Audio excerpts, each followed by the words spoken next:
الحمد لله حمدا كثيرا طيبا مباركا فيه من الأرض ملء السماوات ملء ما شاء ما بين ذلك ملء ما شاء ربي من شيء بعد.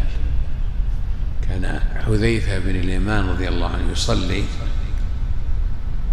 يعني نافلة، فسمع قائل يقول من ورائه: اللهم لك الحمد كله ولك الملك كله بيدك الخير كله وإليك يرجع الأمر كله علانيته وسره فأهل أن تحمد إنك على كل شيء قدير.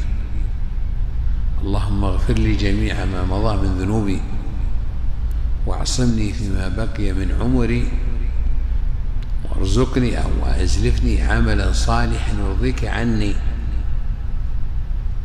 قال: فلما سلمت التفت فلم أرى شيئا، فأخبرت النبي صلى الله عليه وسلم فقال: ذاك ملك بعثه الله يعلمك الحمد.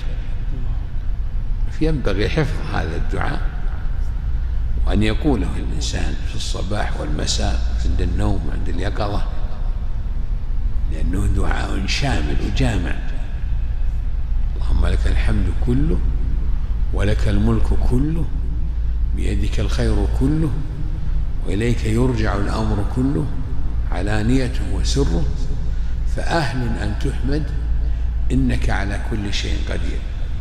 اللهم اغفر لي جميع ما مضى من ذنوبي واعصمني فيما بقي من عمري وارزقني أو أزلفني عملا صالحا ترضى به عني أو يرضيك عني. جميل جدا جدا.